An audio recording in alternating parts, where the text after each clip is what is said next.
Hey guys, quick video to show you how to replace your charcoal air filter on a microwave. In this case it's a Samsung, but the idea should be the same with most of the ones that you have your exhaust coming out from the front of the microwave and not the exhaust vent in the back.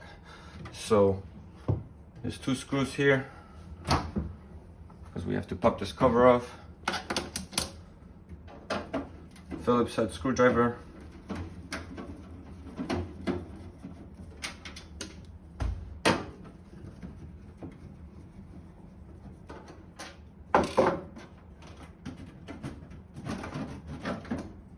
Of course, as I was pulling this out, I noticed that there's a little tab here, and basically what you're doing is you pushing it left and it just comes out, and then right, and now we can screw it back in.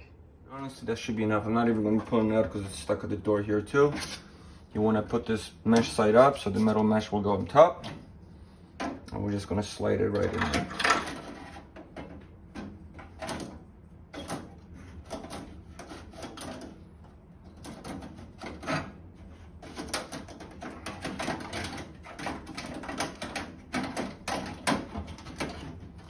So it's kind of an angle blocking the whole exhaust. I'll show you right now. Not flat, but on an angle. There's tabs that it's sitting on. And that's it, filter installed. Get this tab back in there. Get the screws back on, and we're all good. Thank you.